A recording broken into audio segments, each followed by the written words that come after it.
Laurent Roland Tonekes, bonjour. Ahmed Arikba, amis téléspectateurs internautes, bonjour.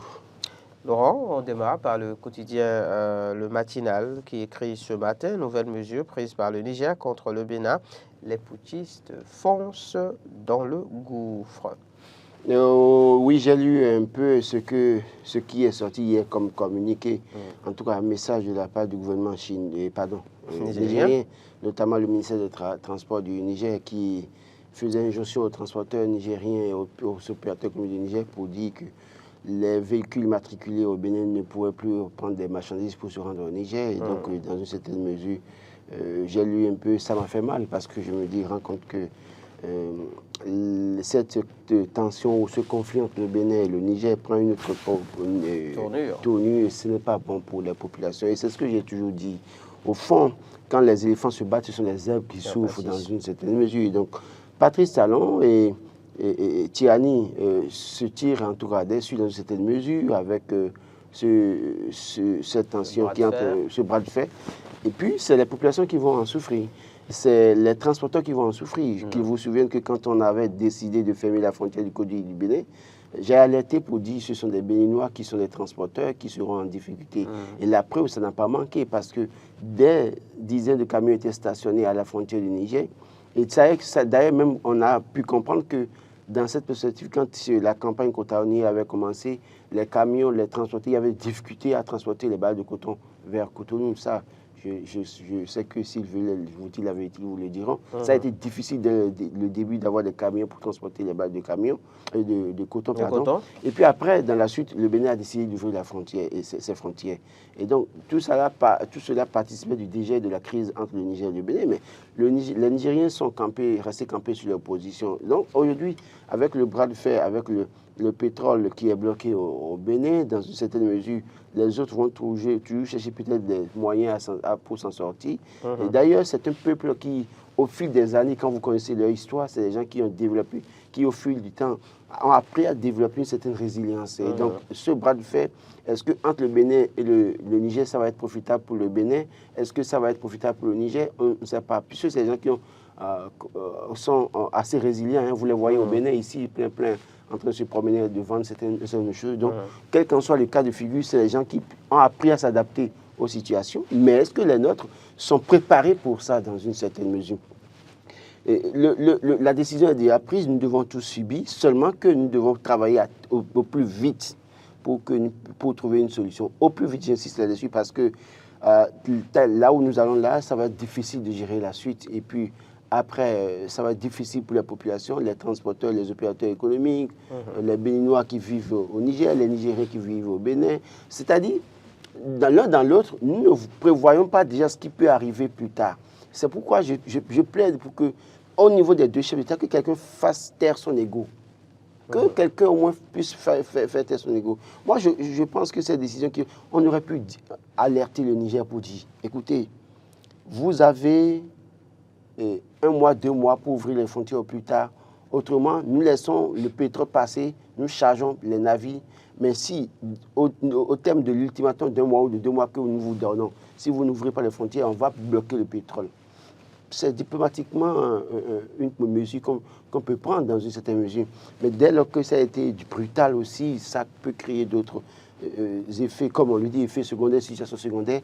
Mais souhaitons, et si les autorités, puisque je vois que ces derniers temps, les Nigériens sont assez abonnés à nos émissions sur YouTube et qui commentent, je voudrais leur rappeler que oui, le Bénin et le Niger, ce n'est plus frère. On parle d'intégration africaine. C'est vrai qu'aujourd'hui, ils se réclament de l'AES, mais au-delà de tout, quand vous voyez... L'AES appartient à l'Afrique. Voilà, nous sommes tous en Afrique. Et donc, moi, je voudrais que les Nigériens ramènent la balle à tête. C'est vrai que je comprends leur posture.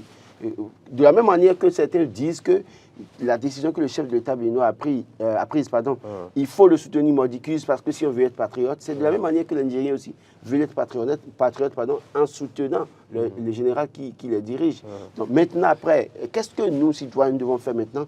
Je pense que tous les Béninois qui veulent avoir une attitude de va-t-en-guerre face au Niger doivent commencer par se calmer parce que tout ce que nous disons, tout ce que nous faisons, les Nigériens nous voient, ils nous suivent.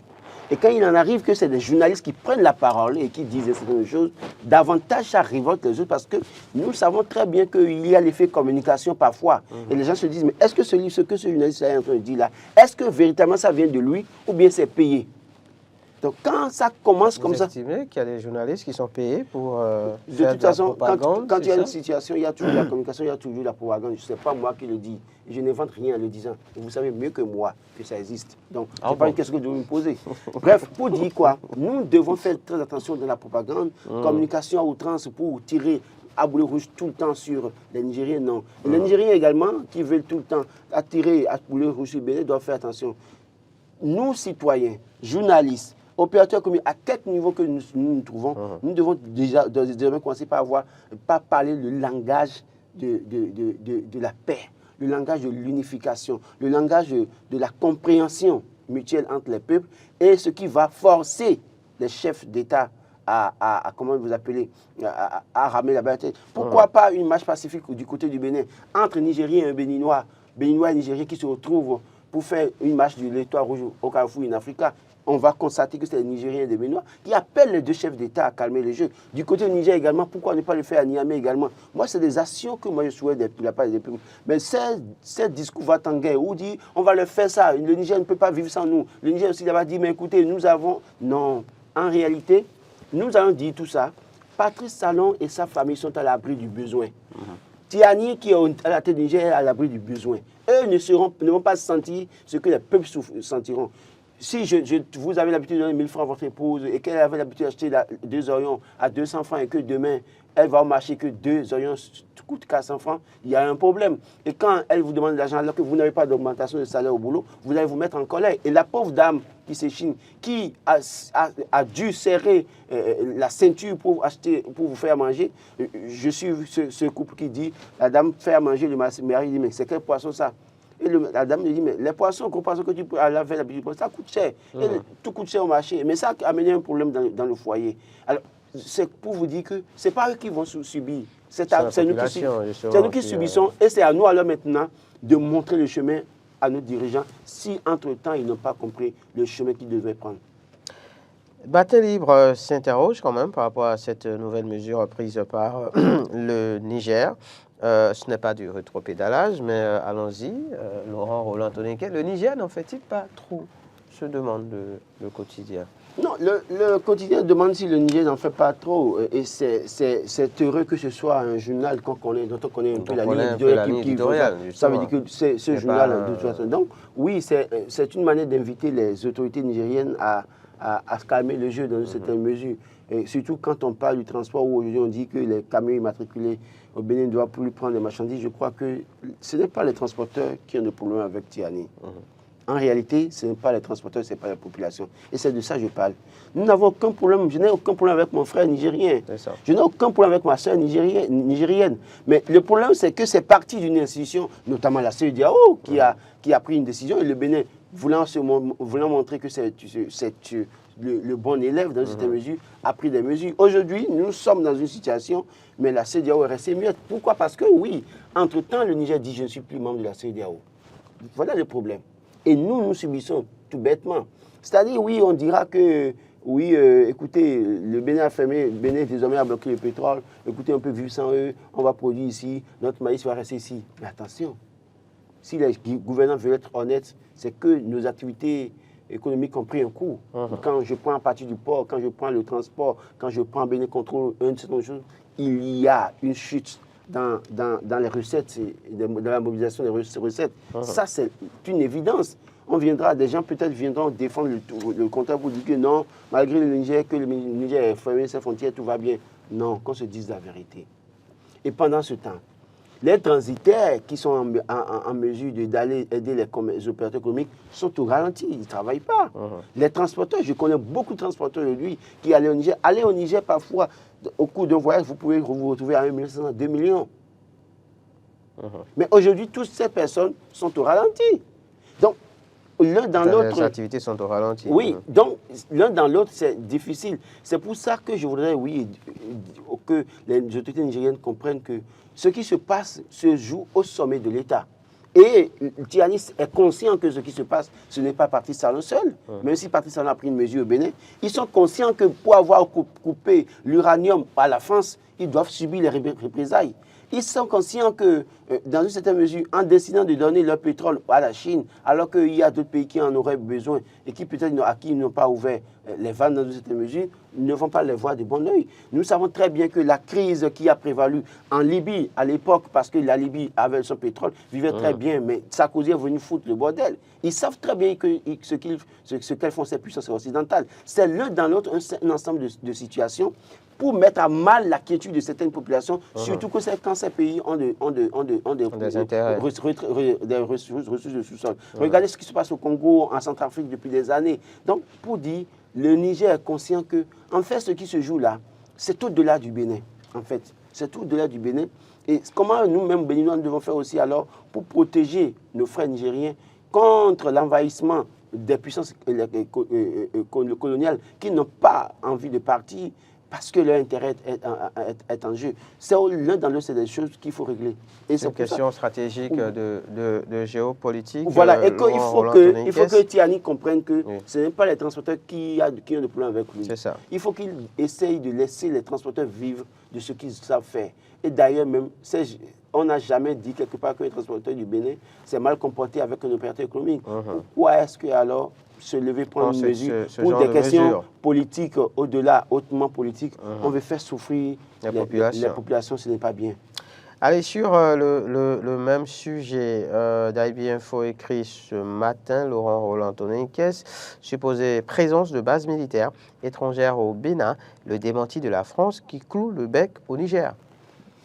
Alors, la France est montée au créneau pour... C'est une actualité que je ne souhaite pas trop commenter parce que hier, quand j'en parlais au plateau, j'ai reçu un message d'un téléspectateur. Vous savez, nous sommes sur un terrain politique, hautement politique et d'intérêt. Nous sommes sur un terrain de questions sécuritaires. Chaque camp viendra mettre sur la table ses arguments. Nous, population, nous allons opiner. Mais je pense qu'il faut savoir opiner sur cette thématique. Je ne vais pas aller plus loin. J'ai mes informations, j'ai mes convictions. Et je pense que, d'ailleurs, au niveau du Bénin, c'est prouvé ou bien c'est dit, c'est relayé abondamment qu'il n'y a pas de base militaire. La France ne viendra pas dire le contraire dans une certaine mesure. Le Niger aussi peut être en train de faire des erreurs d'appréciation, autant de choses. Mais moi, je pense que nous, journalistes, nous devons éviter cette thématique. Parce que si nous devons opiner véritablement... Le Béninois libéré parle d'ailleurs de manipulation des populations quant à cette campagne médiatique sur une supposée base militaire française au Bénin. Oui, ça peut être, ça peut être ce que dit le Bénin libéré. Mais ce qu'on va souhaiter, c'est que oui, s'il n'y a jamais eu de base militaire au Bénin, qu'il n'y ait jamais de base militaire au Bénin. Parce que dès lors que vous avez une base militaire chez vous, votre pays devient un pôle d'intérêt stratégique. Et donc, il y a les djihadistes qui veulent à tout prix vous attaquer parce que vous abritez des gens qui les combattent dans une certaine mesure. Vous savez qu'on n'en a pas. Pourtant, on est attaqué. Oui, non, c'est dès lors que ça arrive d'ailleurs, ça renforce la situation, ça aggrave la situation, j'allais dire. Et donc, souhaitons qu'on n'ait jamais ça au Bénin. Et prions que les autorités béninoises, en tout cas, fassent le nécessaire pour mieux, parce que je sais qu'aujourd'hui, il y avait la police des frontières, il y a la garde nationale qui fait un travail assez louable, remarquable au niveau de nos différentes régions. Et souhaitons qu'on s'en tienne à cela et que nous ne permettions pas aux puissances étrangères de venir faire de notre pays leur point stratégique pour combattre d'autres pays. Ce n'est pas un souhait pour nous, parce qu'en réalité, quand ça commence, c'est difficile. Ça va être difficile pour nous plutôt que d'être difficile pour les autres. Allez, le grand regard maintenant. Succession de conflits entre le Bénin et ses voisins. Le prolongement des crises politiques internes sous Talon, s'interroge le quotidien. Bon, c'est peut-être vraiment le prolongement des crises internes, mais moi je n'en sais rien, mais je pense que oui, il y a des crises internes que peut-être nous mettons du temps à régler. Et dès lors que nous mettons du temps à régler ces crises internes, parfois ça engendre d'autres crises externes dans une certaine mesure. Oui, les gens vous diront que certaines choses au plan interne sont motivées par des gens qui sont à l'extérieur et des réactions de certains à l'extérieur qui vous souviennent que sont motivés par des situations vous souvenez que quand le Nigeria avait fermé ses frontières, on a dit que c'est les opposants. On dit que c'est les opposants qui étaient derrière, que c'est les opposants qui sont allés demander au Nigeria de fermer les frontières. Notamment, on a cité certains, je ne vais même pas citer ces noms parce que je les respecte énormément. Donc, c'est ces personnes qui étaient allées voir, comment vous appelez, Buhari, pour lui demander de fermer les frontières.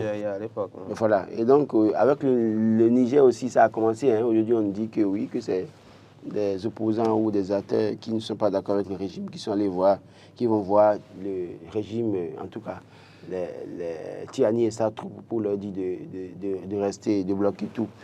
Je crois que les Béninois, s'il y a des Béninois véritablement qui font ça, et s'ils ont la chance de nous suivre, ou s'ils ont des parents qui savent que ces Béninois font ça, je leur dis ce matin que non, il faut arrêter sur une mauvaise chute. Si entre-temps, c'est vérifié. Maintenant, vous savez, sous Boni Yayi, on a compris beaucoup de choses. On a vu des actions, des manœuvres tendant à désavouer ou à peindre en noir tout ce que faisait Boni Yayi. On a vu des actions tendant à couper certains financements même au Bénin à l'époque. Donc si les gens pensent que les pratiques d'hier peuvent être peuvent être mises en tout cas peuvent avoir droit de citer par d'autres acteurs ou d'autres citoyens, c'est normal parce que quand vous avez fait quelque chose une fois, vous pensez que les autres sont capables de le faire. Sur la situation entre le Bénin et le Niger, sur cette tension, on a vu le parti UP Le Renouveau sortir un communiqué. Le parti RN aussi a publié un communiqué dans le courant du week-end. Les deux demandent d'aller au dialogue. Au dialogue, justement. Les démocrates aussi se sont prononcés sur cette situation, Laurent Roland-Tonekes. Et le grand regard au-delà de cela écrit... après le bruit autour du code électoral, Yayi est les siens à fond dans l'occupation du terrain. Oui, bon, j'ai lu un commentaire hier qui m'a fait sourire, en fait, parce qu'on dit que le gouvernement va descendre bientôt. Oui, dès demain. Dès demain, le gouvernement va descendre. Au contact des populations. Les ministres seront au contact des populations. Oui, voilà. Bon, Boni Yayi, pendant ce temps, était déjà sur le terrain, il coupait le terrain. Mais j'ai lu ce commentaire qui m'a fait sourire. Et je crois que celui qui a écrit ce commentaire a raison. C'est-à-dire que quand vous regardez dans l'équipe de Patrice Talon aujourd'hui, vous allez voir des gens qui étaient ministres sous Boni Yayi. Abimbola, Diatou Matisse, Akhenatonde, des gens qui l'ont servi, Samoa Dambi, ils sont nombreux là aujourd'hui. Bon, voilà, garçon de suivant, c'est lui il n'a pas duré. Hélico Verpa l'avait emporté très tôt, qui vous souviennent. Donc voilà. Ces personnes travaillent avec Boni Yayi, Pascal Irénée Koupaki, c'est-à-dire que vous allez voir ces gens sur le terrain demain, et à partir de demain, allez parler aux citoyens pour dire que sous Boni Yayi, rien n'a été fait. Mais non, ils iront dire ce qui est fait sous Patrice Talon. Le plus souvent, l'objectif, c'est d'aller dire ce qui est fait. Non, mais c'est de parler du présent. Le plus souvent, non. Écoutez, vous savez très bien que les gens ont comparé pour dire que les choses ont changé. Patrice Talon a fait plus de voix. Les choses ont changé entre-temps, Laurent Roland-Tonekes. Que Patrice Talon a fait plus de voix que les autres chefs d'État, tous réunis dans cette mesure. J'ai demandé à voir les chiffres pour faire une comparaison assez scientifique de la situation. Et donc, ces personnes vont se trouver sur le terrain et dire que Patrice Talon est le seul qui a pu changer la destinée du Bénin, qu'il a tellement changé de choses, qu'il a tellement fait de choses que Boni n'a plus jamais fait et qu'il ne pourrait jamais peut-être faire à la tête du Bénin. C'est pour vous montrer la cohérence ou le manque, l'incohérence du discours politique chez les acteurs politiques au Bénin. C'est-à-dire, c'est un peu gênant cette manière de faire les choses. Vivement, je le dis pour que demain, qui n'aille pas fait ces erreurs devant les populations pour dire que oui, rien n'a été fait de 2006 à 2016, mais qu'ils disent, nous avons peut-être amélioré, nous avons peut-être fait la statue d'Amazon qui n'existait pas, Biogara, qui n'existait pas, et puis quoi d'autre que ce que vous voulez, qui n'existait pas. Mais qu'on ne vienne pas dire que rien n'a été fait de 2006 à 2016, certaines populations les attendent sur ce terrain pour leur répondre du tac au tac. Qu'ils fassent très attention. C'est vrai, Patrice Talon, à la tête du Bénin depuis 2016, a fait des choses assez importantes, assez appréciables, de qualité, de grande valeur, oui. Mais ce discours qui consiste à dire que les autres n'ont rien fait, que c'est à partir de 2016 que le Bénin existe là, qu'on essaie d'éviter ce discours. Le Béninois libéré, Laurent Roland Anthony, qui est cherté de la vie et situation Bénin-Niger. Les étudiants de Parakou demandent à Gbadamassi de venir mieux les éclairer. Oui, c'est normal parce qu'on voit que ces temps-ci, Gbadamassi prend beaucoup la parole. Il semble être un expert. Lui, le professeur titulaire en droit est devenu un professeur titulaire en économie et qui veut opiner sur les questions d'économie, veut opiner même sur les questions de diplomatie. Donc, entre-temps, c'est tellement que il est allé se faire former en diplomatie et en économie également. Il a peut-être des bribes de connaissances qu'il veut faire maintenant, faire valoir. Et donc, oui, les étudiants lui demandent de venir mieux leur expliquer la cherté de la vie. Oui, et la situation entre le Bénin et le Niger. Oui, voilà, question de diplomatie ou question de conflit inter-État. On se rappelle de son intervention après la rencontre avec le chef de l'État et sa mouvance d'il y a quelques jours, où justement il estimait qu'il était temps que les vrais politiciens aillent sur le terrain maintenant pour... la grande politique, ou je sais quoi, il a utilisé un terme là qui dit que la haute politique... La haute politique, c'est comme ça que ça a commencé. Donc, place à la haute politique. Oui, si entre-temps il est devenu spécialiste des questions inter-État, spécialiste de la diplomatie, je crois que, ou des questions économiques, il est libre de parler. Encore qu'il a dit qu'il souhaitait, vous rappelez, qu'il souhaitait remplacer Patrice Talon quand il va finir. Ben oui, ça c'est... Donc sachant que le monde d'actualité. Sachant que le monde estudiantin est le terreau de toute action politique, je crois qu'il va faire son baptême de feu face aux étudiants. Parce que si vous voulez être président et que vous ne maîtrisez pas tous les domaines dans une certaine mesure, c'est que vous n'êtes pas apte. Donc, s'il maîtrise la diplomatie, les questions de conflit inter-État, l'économie, le droit, je crois qu'il se prépare bien pour être président en 2026, pourquoi pas. Allez, politique encore, direction qu'on dit, le maire, la maire, échappe à la destitution, sauvée in extremis par les conseils UP de renouveau. Oui, le vent de la destitution, à un moment donné, ne soufflait plus au Bénin. Et on se disait, bon, écoutez, oui, c'est vrai que, comme je l'ai toujours dit, il y a cette question de soumission des acteurs politiques qui fait que beaucoup parmi eux n'ont plus le courage de bouger même leur petite queue. Ils sont obligés de se calmer. Mais toujours est-il que quand vous rentrez dans certaines régions qui ne sont pas pour autant favorables, qui sont peut-être mitigées, partagées entre l'opposition et la mouvance, il y a toujours ces questions internes qui ont droit de citer, et puis on voit que ça ne passe pas tout le temps. Et c'est peut-être que si n'eût été les conseillers UP qui ont sauvé cette dame, je suis sûr qu'elle serait déjà partie, on l'aurait déjà conjuguée au passé dans une certaine mesure. Mais ce que je dis dans une certaine mesure, est-ce que c'est les décisions, puisque ce vent a même soufflé dans l'Atlantique il y a quelques semaines, est-ce que c'est ça qui règle le problème? Le véritable problème, c'est qu'avant, mais ça, il faut d'abord situer un fait. Il n'y a plus de décision pour autant parce qu'aujourd'hui, ce n'est plus le maire qui gère les marchés publics. Avant, le maire gérait les marchés publics et donc tous les conseillers voulaient créer une société au nom de leurs épouses, au nom de leurs enfants pour en bénéficier. Et dès lors que le maire ne donne pas à un courant, à un camp, le camp se constitue maintenant pour destituer le maire et pour prendre les choses en main. Maintenant, c'est les secrétaires exécutifs qui ont les marchés publics en main. Et vous ne pouvez pas oser aller défier un secrétaire exécutif en la matière sur le terrain par rapport à ça parce qu'il tient son autorité directe du ministère de l'Intérieur et de la décentralisation, lequel tient son autorité du chef de l'État. Donc le lien est très vite là et puis là, vous faites l'erreur, vous tombez dedans. Ça, certainement calmer un peu les effets de destitution. Mais après tout, c'est qu'il y a aussi des questions internes. Il y a aussi le manque de leadership de certains acteurs qui pourraient amener à vouloir le destituer. Mais il y a aussi des questions de personnes. Parce que le plus souvent, dans nos communautés, c'est des questions de personnes. Pourquoi c'est elle? Pourquoi c'est lui? Et pourquoi? Et puis après, quand on essaie de vous saboter, de mentir sur votre compte, et puis après, ça ne marche pas après, on essaie de trouver des gens, d'associer, de conseiller à sa cause, pour aller en arriver à destituer. Il faut que ça s'arrête, c'est très important pour que les maires élus aient le temps nécessaire de travailler. Parce que quand on va destituer, qu'est-ce qui va se passer? On va choisir un autre maire, et puis après, il faut encore reprendre à zéro. Parce qu'il vient, il faut qu'il s'installe, il faut qu'il s'acclimate avec la situation, ceux qui sont là, et pour voir un peu, pour prendre le pouls là, et c'est quand il va se sentir bien, maintenant qu'il peut bien mener des actions. Donc il y a toujours une remise en cause des acquis. Quand chaque fois il y a une décision, il faut que les gens réfléchissent à éviter ça. On reste avec le grand regard, Laurent Roland Tononiquès, répression des infractions au code de la route. La police républicaine baisse totalement les bras. Oui, j'ai constaté que c'était ces temps-ci, il y a un peu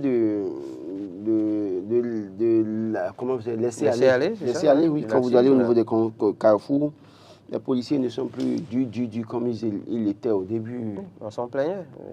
Oui, oui, mais ici ils ont compris le message. Maintenant, ils ont arrêté. Et s'ils ont compris et qu'ils ont arrêté, c'est une bonne chose. C'est une bonne chose que d'avoir arrêté, que d'avoir baissé les bras. Non, non, arrêter, pas arrêter au point de laisser les gens circuler sans casque.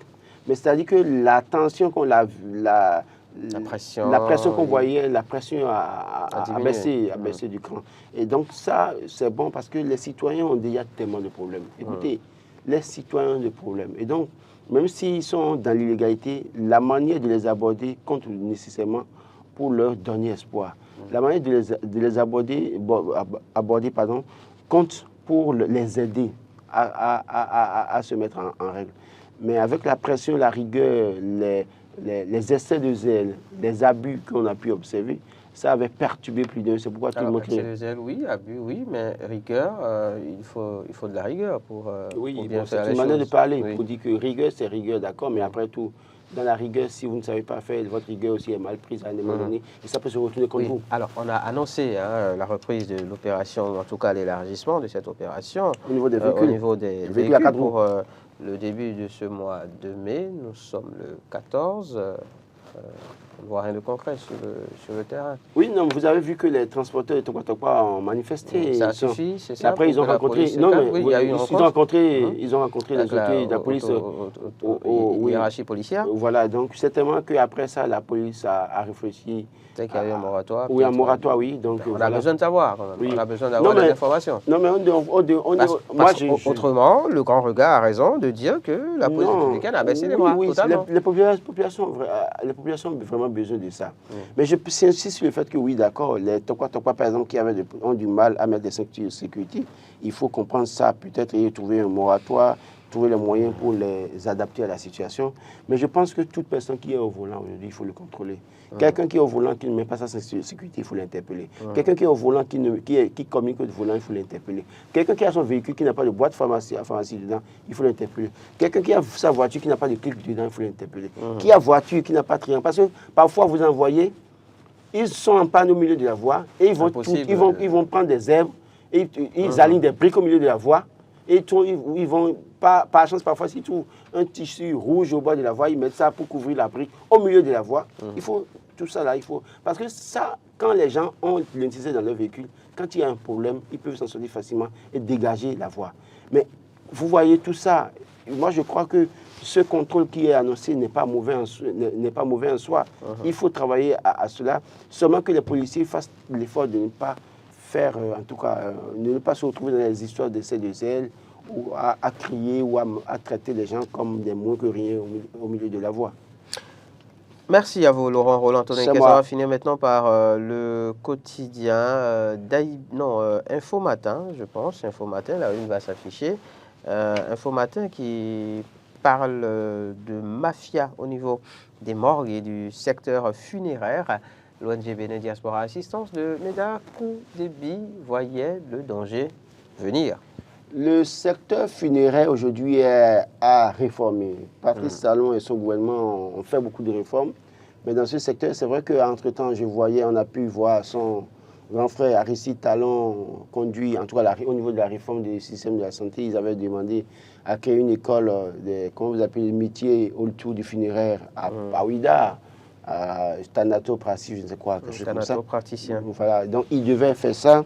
Parce que le secteur funéraire au Bénin, il y a tellement de choses qui se passent dans ce secteur qu'il faut travailler à réformer. J'insiste sur le fait qu'il faut réformer. D'abord, question d'entretien au niveau des morgues, question de localisation des morgues dans nos communautés. Je prends à tout hasard une morgue en face du campus d'Abomey-Calavi.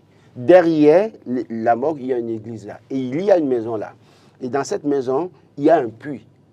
Et ceux qui sont dans la maison utilisent l'eau de ce puits. Alors qu'en réalité, il y a des puisards. Quand on lave les corps, ça va dans la nappe nappe phréatique dans une certaine mesure. Et je voudrais rendre hommage à un homme, par exemple, aujourd'hui, repos éternel à lui, Percy Desandé, qui, quand il était préfet, j'avais la chance de le côtoyer. Un soir, en rentrant, je vois devant la morgue du campus une dame au portail, au niveau du deuxième portail de la morgue, en train de vendre aileron avec piron et autres là. Et je suis resté silencieux pendant un moment pour dire, est-ce que c'est des humains ces gens-là? Ou bien c'est des sorciers, en fait? Ils ont dépassé le degré d'humain parce que devant une morgue, où on amène des corps, où les gens viennent en pleurs, sortent en pleurs dans une certaine mesure, vous vendez à manger là, au portail même. On peut avoir faim. Il faut décaler. On peut avoir faim. Il faut décaler. Et le jour-là, j'ai pris mon téléphone, je l'ai appelé pour me plaindre. Il a dit, vous avez raison, je vais régler ça. J'avoue que les minutes qui ont suivi, la police est allée dégager la dame. Alors, pour vous dire quoi, dans les morgues aujourd'hui, il n'y a plus le respect. C'est-à-dire que, c'est vrai que quand vous mourrez, vous ne valez plus rien. Hein. Mais tel que les business se fait autour des morgues aujourd'hui, ça fait froid. Allez à Tofaout, il y a des morgues traditionnelles. Et on sèche les corps. On sèche les corps. Et vous voyez votre parent vous déposer là-bas, après vous voyez, mais c'est-à-dire, non, ce n'est pas possible. Il y a tellement de parties dans ce secteur où c'est les morguiers parfois qui vendent des restes, en tout cas des parties des gens. Cette dame qui est allée faire la prison quelques années est sortie, jeune dame que je connaissais à Clavie, qui vendait à manger et puis un jour en voulant servir, on a retrouvé le doigt d'un être humain dans la sauce. Elle est allée faire la prison, elle est ressortie déjà depuis quelques mois. C'est des choses qui se passent aujourd'hui. Il faut réorganiser ce secteur. Faire en sorte que les morgues ne doivent pas être ouvertes par n'importe qui. Première chose, il faut trouver des endroits stratégiques où on peut mettre les morgues pour que la nappe phréatique ne soit pas souillée au point où ceux qui consomment de l'eau dans cet environnement soient malades. Parce que c'est des produits qu'on utilise. Ça, c'est la deuxième chose. Quand on laisse les morgues, la question des vendeurs de cercueils, à tous les carrefours, maintenant, il y a des gens qui vendent des cercueils. Ça vous dérange? Mais ça dérange. Moi, je n'ai pas... C'est pas que ça me dérange au point où j'ai peur de la mort. À chacun son business? Nous sommes... Non, pardon. Ahmed Aripa. Si vous ne vendez que ce cercueil que vous levez le matin là, quelle prière vous faites? Qu'il ait des clients. Il y a des clients, non? Oui. Si il y a des clients, il faut que quelqu'un... Vous avez besoin de clients aussi, vous, pour vos activités? Non, je crois que... Chacun a besoin de clients pour ses activités. Je crois qu'il faut réorganiser ça. En réalité, vous voulez qu'on limite, n'interdit pas dorénavant le nombre de vendeurs de cercueils, c'est ça? On n'interdit pas la vente de cercueils. Oui. Mais fait en sorte que ça se vende dans les règles de l'art, dans une certaine mesure, qu'à tous les carrefours, on ne voit pas des vendeurs de cercueils, et qu'à tous les coins de rue, on ne voit pas des morgues modernes ou morgues traditionnelles. En réalité, ça, c'est pas bon pour l'être humain que nous sommes. Pas que nous allons tous mourir. On va peut-être poser la question tout à l'heure au métaphysicien. Je suis sûr que... Maître Amoussa Arahimi, qui nous rejoint d'ailleurs dans les instants à suivre. Merci à vous, Laurent. C'est moi. Roland Tonei,